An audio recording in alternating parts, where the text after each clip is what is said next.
Alléluia. Est-ce qu'on est dans la joie? Je ne vous sens pas encore. Est-ce qu'on est dans la joie?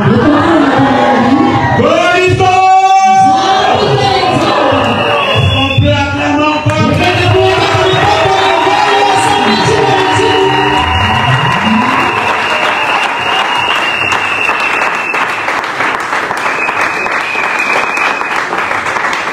Bien-aimé de Dieu, c'est un plaisir encore de vous retrouver ici. D'ailleurs, très nombreux que vous êtes, de même ceux qui nous suivent en ligne, en présentiel ici, que la paix de Dieu soit avec et sur vous. Au nom de Jésus. Et par cette même occasion, j'en profite pour saluer tout le corps pastoral. En commençant par le père de la maison, sa côtelette, et tous ceux qui sont derrière les chantes,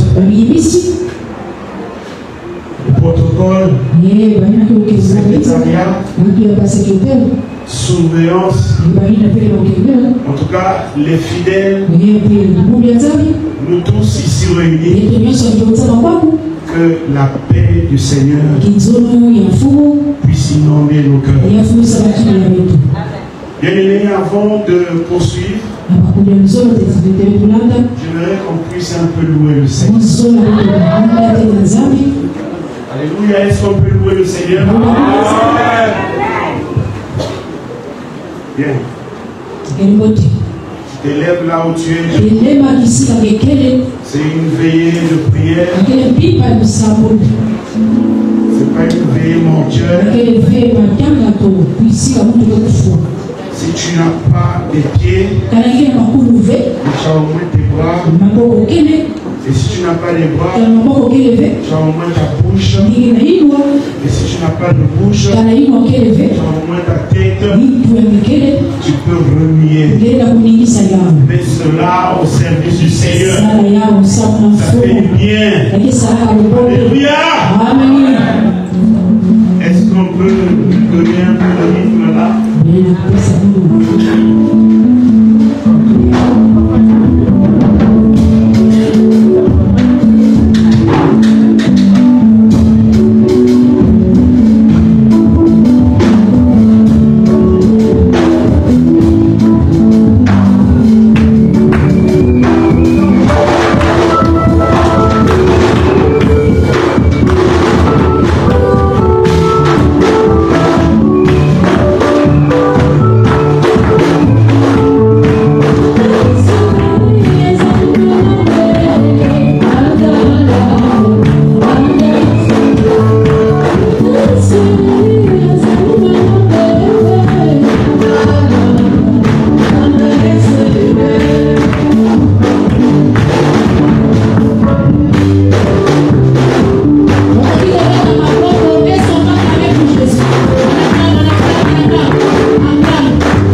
lire la parole de Dieu.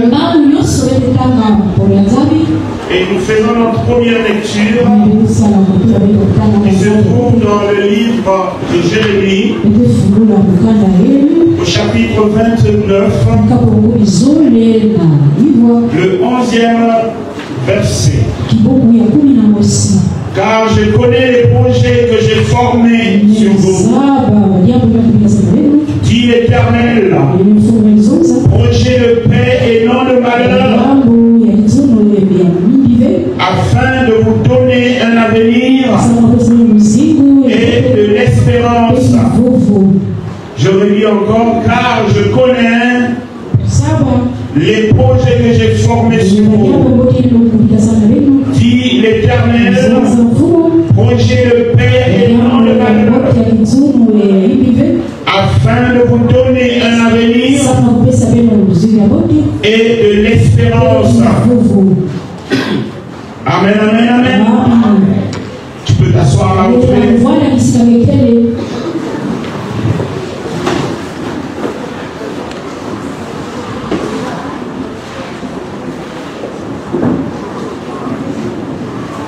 Il est important ce soir, moi je dirais ce matin, de noter une chose. Dans un monde où l'incertitude et les défis semblent souvent dominer sur nos vies, il est réconfortant de se rappeler une chose. Les paroles puissantes de Jérémie. Je sais le projet que j'ai formé sur vous. Cette affirmation divine nous invite à réfléchir sur la nature des plans que Dieu a pour chacun de nous.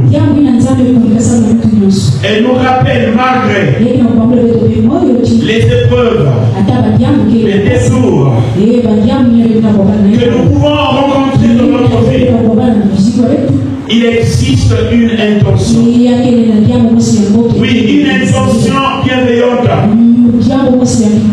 et pleine d'espoir derrière chaque moment de notre existence. En explorant cette promesse de Jérémie 29, nous découvrons que nos vies sont façonnées par un amour inconditionnel et une sagesse infinie nous guidons vers un avenir où la paix et l'épanouissement sont apportés. Amen. Alléluia. Bien-aimé, je veux te dire, je suis en train de poser les bases pour t'emmener à comprendre ce thème. J'ai envie de te dire que tu ne sortiras pas d'ici et que tu es entré. Je suis convaincu ce matin que quelque chose se passera dans ta vie. Alléluia. Je vais retirer une personne ce matin que tu n'es pas venu accompagner quelqu'un. Je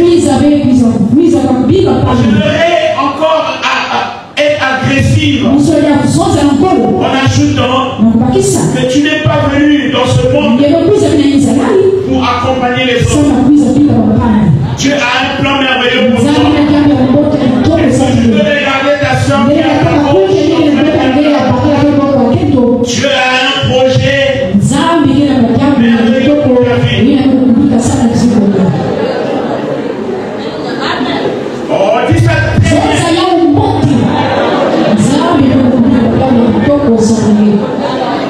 Si la personne à qui tu t'adresses,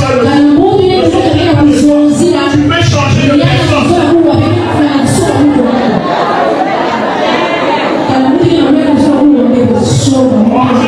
Jusqu'à là que je vois une personne, est-ce que tu peux changer?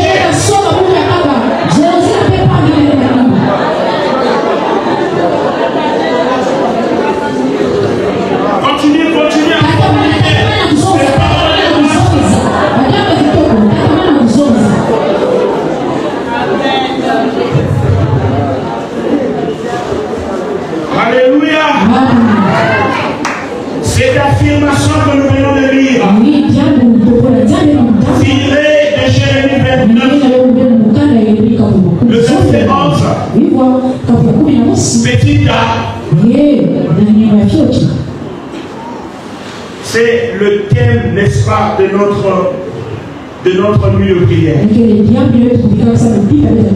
Pour ceux au moins qui ont eu à lire nos affiches, les cartes de visite, il y avait un thème qui était noté. Je sais les projets que j'ai formés sur vous. Je sais. Je sais les projets qu'il a formés sur toi, ma soeur. Je sais les projets qu'il a formés sur toi, mon frère. Je sais. Mais il arrive à des fois, malgré notre connaissance, que notre cœur soit envahi par les certitudes, les doutes, la précipitation, les paroles négatives. C'est partant de ce procédé que nous constatons dans notre projet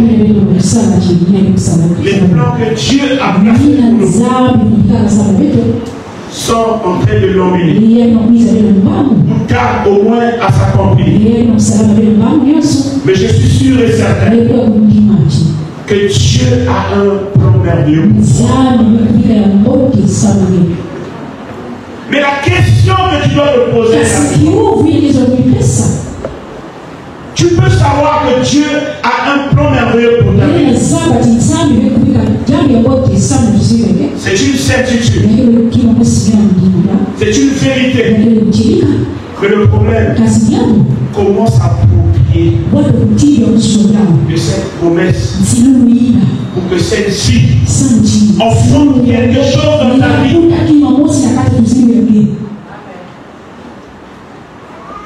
Ta promesse doit enfanter quelque chose.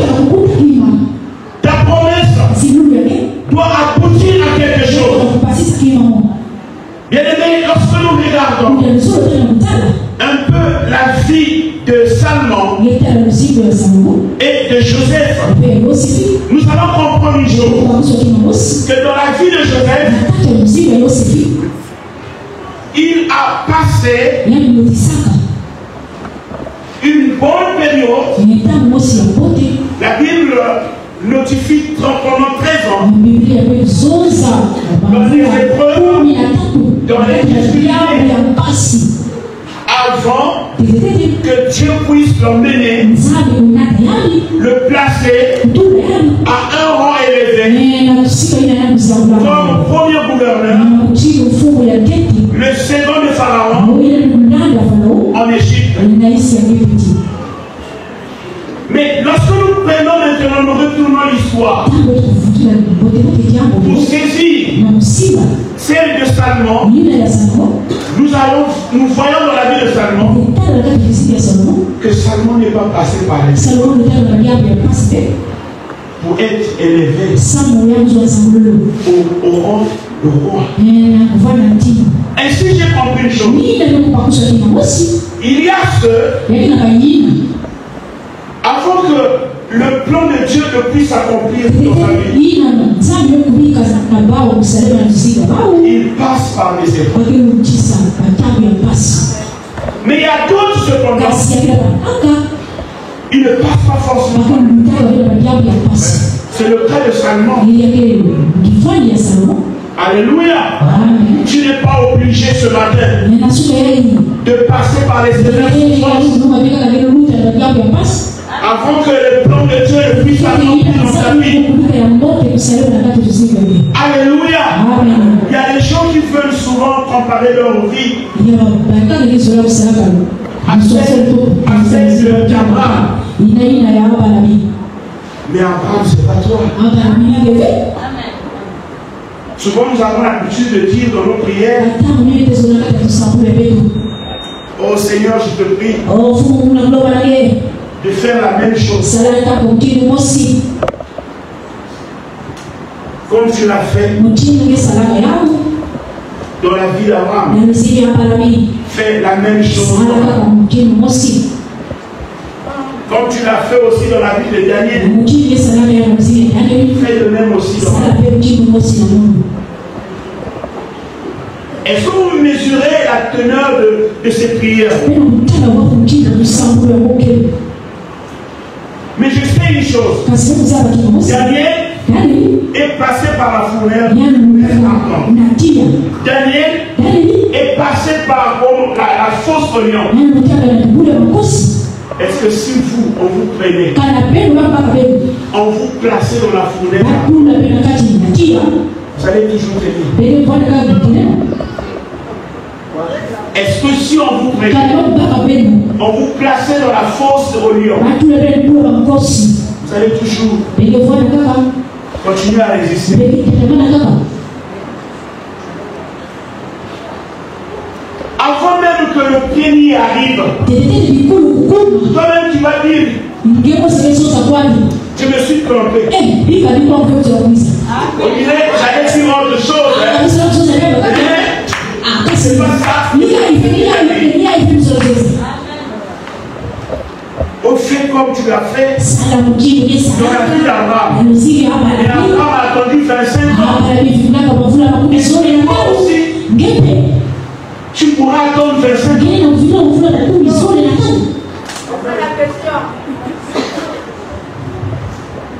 Oh, tu as fait dans la vie d'Abraham. Tu as donné un enfant. Fais de même. Attention. Attention. En fait, qu'est-ce que je veux nous dire? Je veux simplement dire, ta vie est unique. Tu as aussi un plan unique.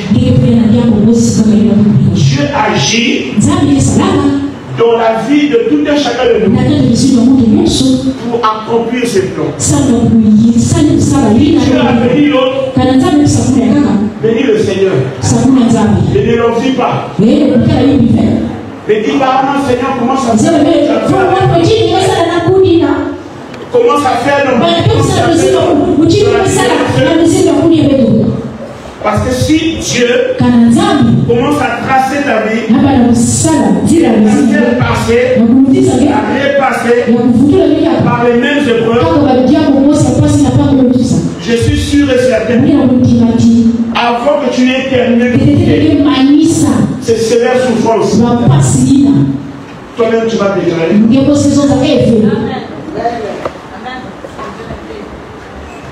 Alléluia. C'est pourquoi tu dois faire attention lorsque tu pries aux paroles que tu libères dans ta bouche. Bien-aimé, épouse, ta bouche, c'est un canal par lequel Dieu passe pour accomplir les plans qu'il veut accomplir. Il peut passer par ta bouche. Mais si tu ne sais pas comment tenir ta bouche, tu peux dire au revoir au plan que Dieu a. Lorsque vous lisez l'histoire de la veuve Sarepta,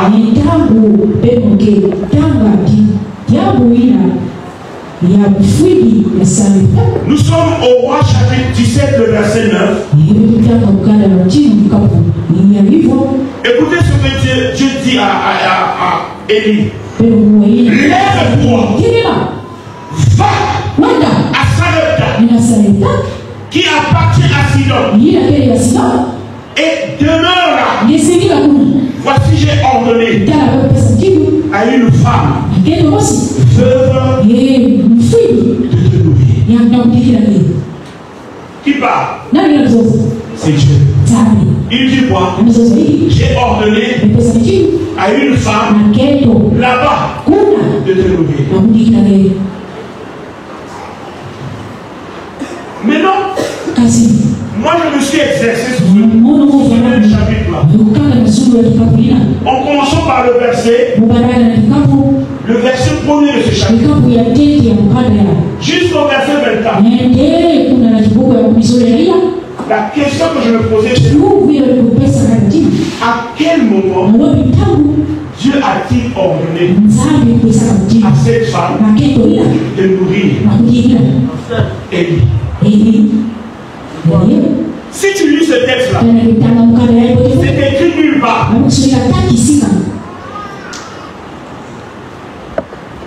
Maintenant, la question que je me pose, est-ce que Dieu avait menti? Parce que ce n'est pas écrit.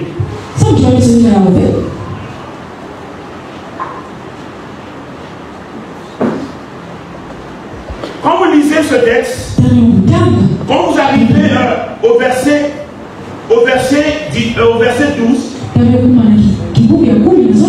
écoutez ce que la femme répondit.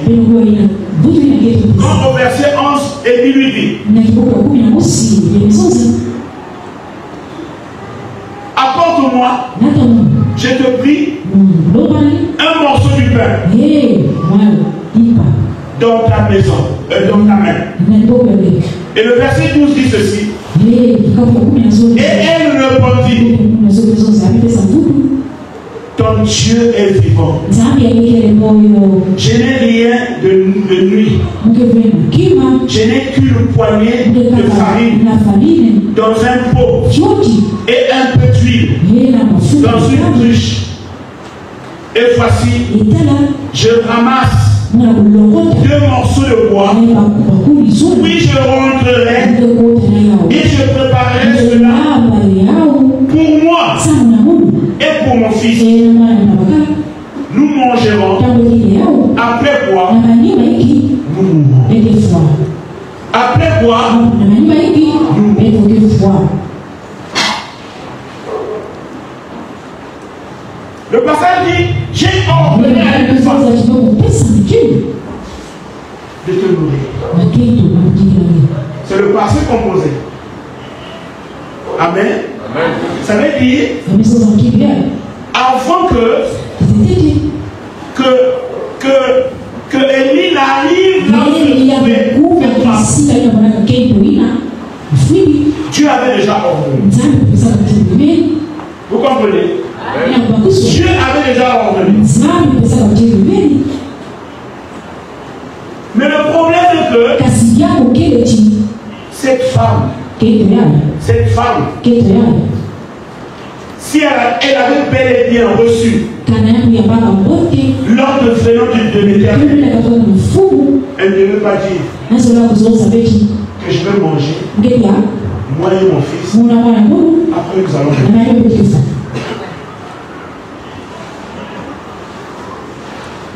Mon contraire, il devait être joyeux. Mais c'est, on dirait, quelque chose de Dieu qui veut s'accomplir. Mais elle dit, je vais manger, moi et mon fils, et je vais mourir. Tout comme pour dire, Élie, pour toi, en tout cas, mais j'ai compris une chose. Dieu ne ment pas. Dieu ne peut pas se contenir. Dieu est fidèle. Ce qu'il dit est vrai. Mais qu'est-ce qui s'est passé? Lorsque vous lisez Job 33, le verset 14, je vais dire, ce passage nous dit ceci. Dieu nous parle comment? Dieu nous parle comment? Quand vous lisez Job chapitre 33, le verset 14. Il dit, Dieu parle cependant tantôt d'une manière, tantôt d'une autre. Et l'on n'y prend point garde. Dieu avait parlé. Dieu avait ordonné à cette femme de nourrir le prophète Élie. Mais le problème, le prophète, cette femme, ne comprenait rien. Dieu vient dans les anges, il te parle, mais tu ne comprends pas. Dieu vient par son prophète, il te parle, je ne comprends pas. Or, cette femme-là est arrivée à un moment où Dieu voulait accomplir quelque chose. En réalité, cette femme-là, elle était en train de pleurer. C'était aussi dans la présence du Seigneur qu'il me reste seulement un peu de faim. Il va manger, moi et mon fils, mais après quoi, nous mourrons. Dieu a écouté cela. C'était une intention. Et là où Dieu avait envoyé Élie, stop. J'ai ordonné à une femme de te faire manger. Mais seulement, cette femme-là était peut-être distraite. Et quand Dieu est passé, et elle n'a pas su saisir la foi du Seigneur. C'est pourquoi elle pouvait dire, moi et mon fils, nous mangerons, et après quoi nous mourrons. Bien-aimé, laisse-moi te dire. Le plan de Dieu peut être en marche dans ta vie. Le plan de Dieu peut être en marche dans ta vie. Et Dieu commence par te parler. Mais si tu ne comprends pas, si tu ne saisis pas la voix de Dieu, tu risques de laisser passer à côté de ta vie. Dieu parfois nous parle quand il veut accomplir maintenant ce plan pour chacun de nous. Même si nous ne comprenons pas, même si nous ne discernons pas, mais Dieu a parlé. Il se peut que Dieu t'a déjà parlé pour l'accomplissement de ce qu'il veut faire dans ta vie, de ce qu'il veut accomplir dans ta vie. Mais le problème avec toi, c'est que tu es dans la distraction. La distraction ne te permet pas de saisir la voix de Dieu, d'appréhender la voix de Dieu pour toi. Mais quand Élie arrive, il dit, bon, mais apporte-moi d'abord de l'eau. Cette femme-là a apporté de l'eau. Ensuite, prépare-moi un gâteau jeton. La femme dit, il me reste seulement un peu. Un peu. Après cela, j'en mangerai avec vous et je mourrai. Bien-aimé, les plans de Dieu pour toi peuvent être retardés à cause de ton langage négatif. Comment est-ce que tu parles de toi? Quels sont les types de paroles que tu dois lâcher? Tu ne peux pas t'approprier les promesses de Dieu. Tu te regardes toujours avec une image négative de toi. Tu ne peux pas expérimenter le miracle de Dieu.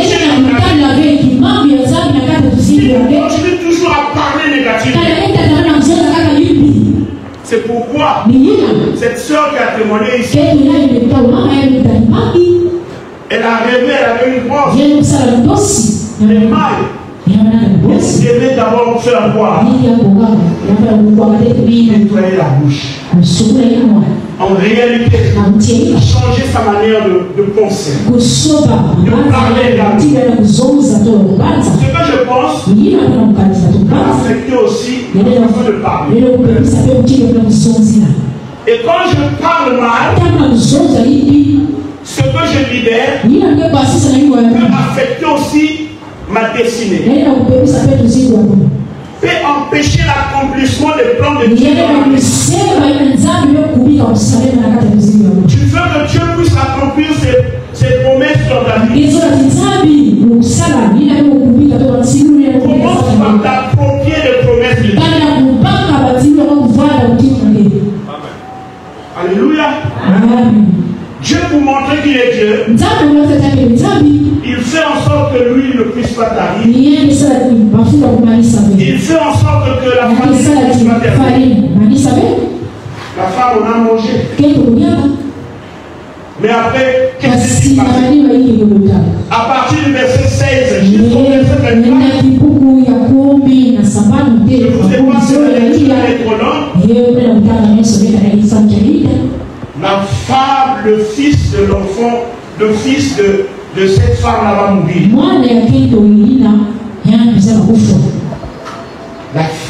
Le fils de cette femme va mourir.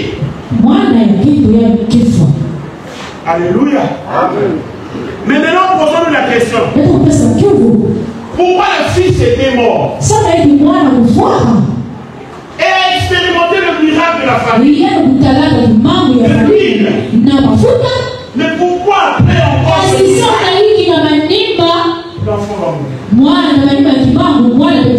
Parce qu'elle-même avait relâché ses paroles. J'en ferai pour moi et mon fils. Après, nous mourrons. C'est ce qu'elle a dit. Et comme elle a dit, ses propres paroles ont tué son propre fils.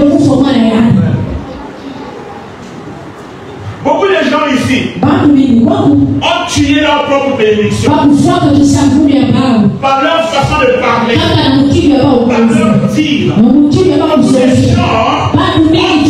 mariage par leur façon de parler. Ces gens ont tué leur maternité par leur façon de parler. Ces gens ont tué leur réaction par leur manière de parler.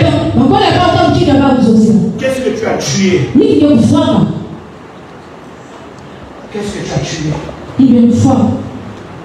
Oh, dans ma famille, nous souffrons de telle maladie. C'est pas évident de moi que j'en souffre. C'est la raison pour laquelle tu as tué une partie de tes membres. Et tu commences à souffrir de la paralysie partielle.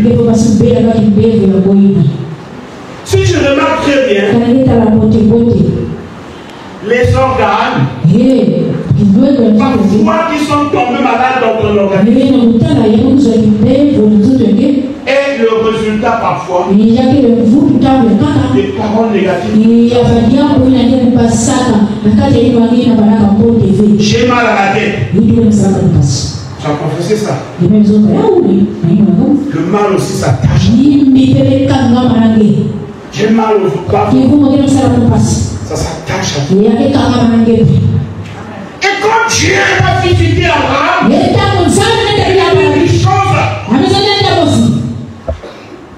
il dit une chose. Il dit une chose. Il lui dit une chose. Tu dois changer ta manière de parler. Mais comment ça doit changer? Tu dois commencer à changer ton nom. Père d'une multitude. Ça c'est ton nom. Et Sarah également. Femme, mère de quoi? Multitude aussi. J'ai déjà prêché ça ici. Et tout le monde était soufflé dans la cour. Quand Abraham appelait, au lieu de dire Sarai, Sarah. C'est-à-dire mère d'une multitude. Et les ouvriers qui étaient qui étaient à leur charge. Lorsqu'ils regardaient ce couple d'Abraham et Sarah. Regardez. Quelle folie. Si je ne comprends pas. Je ne comprends rien. Dieu veut nous emmener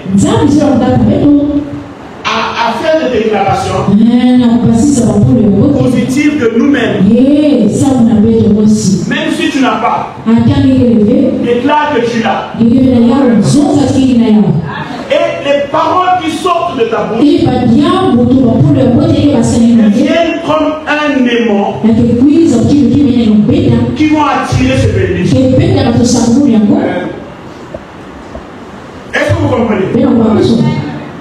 Regardez un peu. Quand une personne souffre de la paralysie ou a fait un AVC ou semi-AVC, vous allez remarquer s'il y a une partie de ces membres qui sont touchés, parfois ça affecte également la parole. Est-ce que vous voyez? Vous savez pourquoi? Parce que les nerfs qui ont la fonction de la voix sont liés également à ce. Plus que la voix aussi est touchée, là où les membres inférieurs ou supérieurs sont affectés. C'est pourquoi quand tu dis je suis pauvre, en ce même moment-là, ton corps cesse d'agir. Ta manière de penser aussi pour les bonnes choses, pour un futur grand, s'arrête aussi. C'est pourquoi vous allez voir les personnes qui ont des paroles négatives ne peuvent parler de la foi. Ne font pas grand chose. Mais toi ne sois pas comme ça. Oh, je décrète et je déclare que toutes les paroles négatives qui ont affecté d'une manière ou d'une autre ta vie soient stoppées maintenant. Sois stoppé maintenant. Là-bas aussi, au fond, sois stoppé. Au nom de Jésus. Au nom de Jésus. Au nom de Jésus. Au nom de Jésus. Toute parole négative relâchée contre ta vie, te maudire ou te bloquer, soit arrêtée maintenant. Dans l'immédiat. Au nom de Jésus. Je prie que tu ailles de la force. C'est que tu n'arriverais plus à faire. En cette année 2021, que tu le fasses. Au nom de Jésus. Au nom de Jésus. Quelle que soit la sorcellerie dans ta famille, je te dis, la parole qui sort de ta bouche est plus forte que toutes ces paroles négatives. En qualité d'homme de Dieu, j'annule toute malédiction. Amen. Ah, si je ne crois pas, moi je crois pas.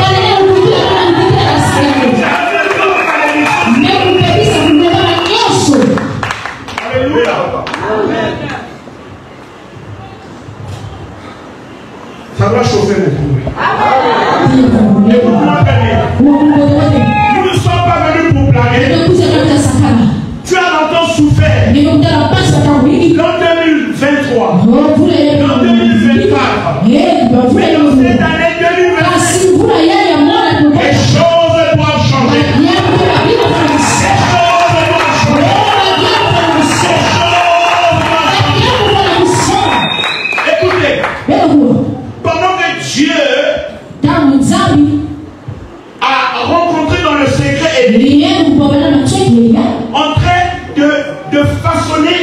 des plans merveilleux pour la veuve de Sarepta. La veuve de Sarepta ne connaissait pas. Tout ce que Dieu faisait, il ne savait pas. Toi aussi, tu continues à souffrir. Mais dans cette souffrance, Dieu déjà a commencé à façonner. Amen. Même si tu ne vois pas, même si on ne te l'a pas dit, mais c'est bien sûr et certain, Dieu a déjà mis un plan en œuvre. La veuve de Sarepta ne savait pas. Elle continue toujours à dire, je mange la farine et le petit. Moi et mon fils, nous mourrons. Quand Élie vient aussi, il répète aussi à peu près la même chose. Toi aussi, c'est la même chose. Les amis qu'on a fréquentés, c'est toi qui deviens le professeur. C'est là. Elle est devenue docteur. C'est là. Mais devenue femme d'affaires. Moi, je suis peut-être venu accompagner les autres. Et je t'annonce, ton plan est unique. Tu n'es pas venu accompagner quelqu'un.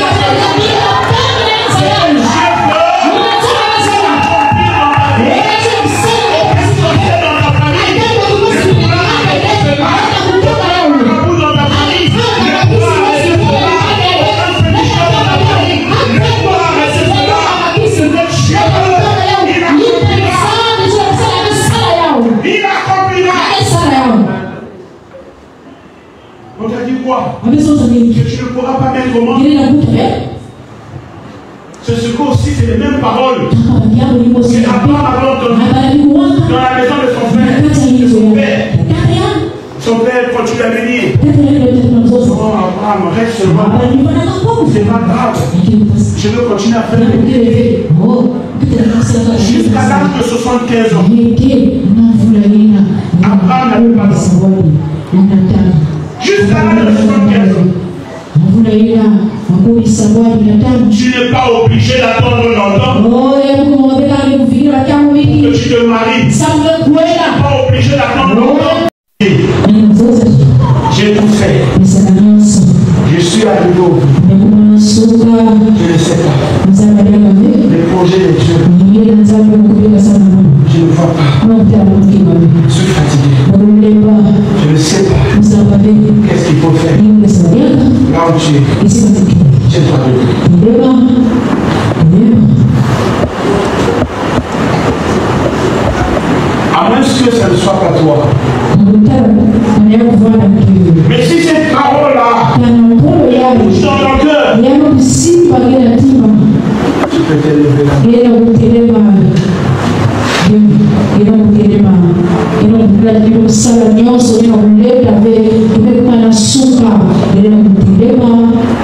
Quel est le plan que tu veux que Dieu puisse accomplir?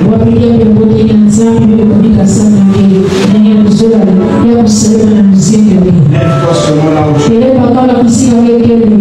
Tu vois, tu ne peux pas venir ici parce que tout est saturé. Mais là où tu es,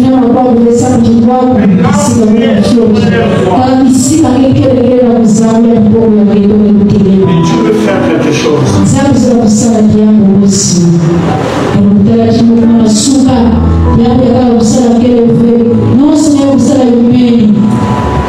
Pendant que nous étions en train de prier, il y avait une soeur qui était venue dans nos réunions de prière. Elle avait un rapport.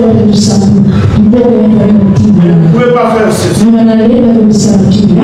Mais ce jour-là, on a prié. Le bras était comme ça. Il y avait une soeur qui avait une masse ici. Pendant nos réunions de prière. Ici, c'était la prière. Elle est venue. Et cette masse-là avait disparu. Je ne truc rien. Mais son âge est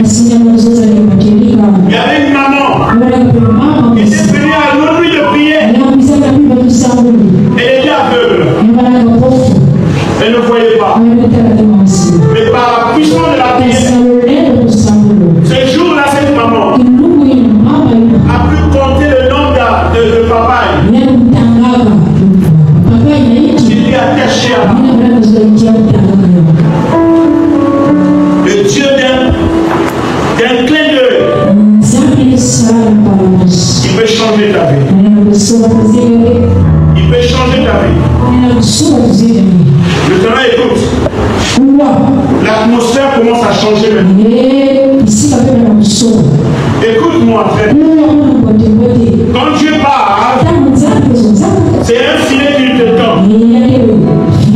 De sortir du trou là où écoute-moi très bien. Il y a 3 ou 4 sœurs ici. Quand tu fais ça, tu as un mal au niveau de la colonne vertébrale. C'est comme si tu étais blessé. Ce mal-là, parfois, ça va et ça revient. C'est là. Le Seigneur veut changer ta vie.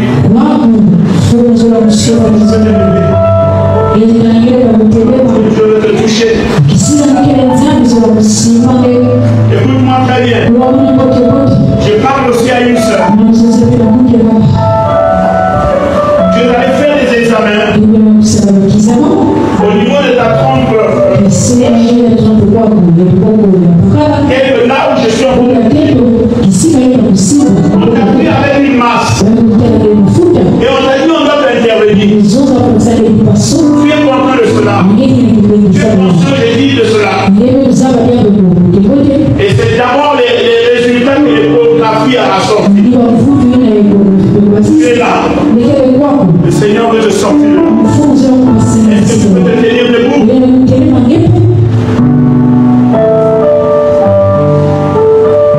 Et qui ça?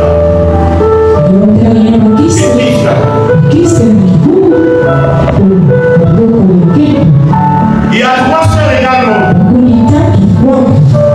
Leur cycle ovarien est perturbé. Il y a des moments, ça saute les jours.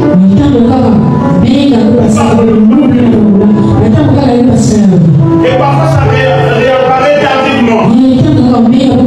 Mais toi, tu sais que c'est des choses anormales. Lève-toi là où tu es.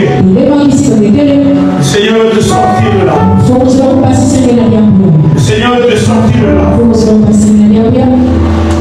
Il y a 45 personnes qui souffrent d'hémorroïdes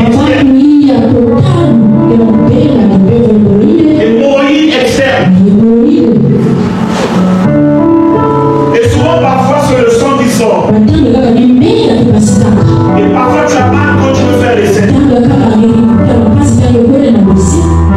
Tu es là. Lève-toi, le Seigneur veut te toucher. Le Seigneur veut te toucher de ce écoute-moi très bien. Il y a quelqu'un qui a perdu de l'argent. C'était l'argent pour tes activités. Mais aujourd'hui, nous parlons. Tu es quelque part là. Le Seigneur veut te relever.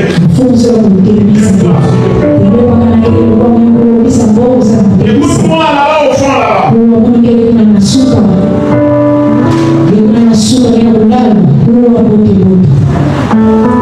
La voix du Seigneur est en train de crier. Quand tu entends, tu te tiens debout. Quelque chose se passe. Quelque chose se passe. Quelque chose se passe. Là où tu te tiens debout, le Seigneur te touche. Il y a une personne que le Seigneur est en train de montrer. La jambe droite là, elle est enflée. Ça te fait mal. Tu as une douleur. Le Seigneur va toucher ta jambe là. Et là où tu es. Lève-toi là où tu es. Lève-toi là où tu es. Il y a une personne avant de venir. Tu t'es heurté avec quelque chose. Et il y a une autre personne qu'on est en train de le montrer. On a failli renverser par une mobilette. Vous allez dire,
Continue à prier, continue à prier.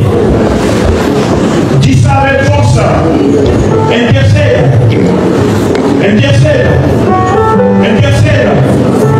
Intercède. Oh Jésus. Jésus. Et chante. Accompagnez-moi dans la réponse.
ya betu kele na landa betu ina ba seminaka betu yabana tia katukaka na masa yabana tia katukaka na babizie yabana yami katukaka wa bisika tia ya nzambe kele na nyoka bekina ndelisa tia.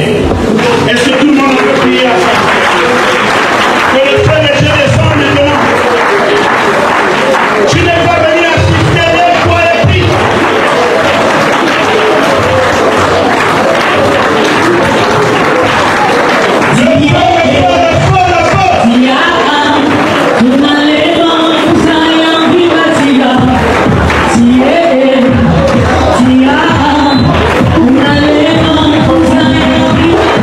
Yeah.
Il y a des situations qui perdurent. Nous allons prier pour ça. Tu sais que tu as une situation. C'est dur en toi. Ça peut être une maladie. Qui est devenue chronique. Ça peut être aussi une promesse qu'on t'a faite, mais ça tarde à se réaliser. J'aimerais que nous puissions élever nos voix, prier en faveur de ça. Là où tu es, tu commences à prier. Là où tu es.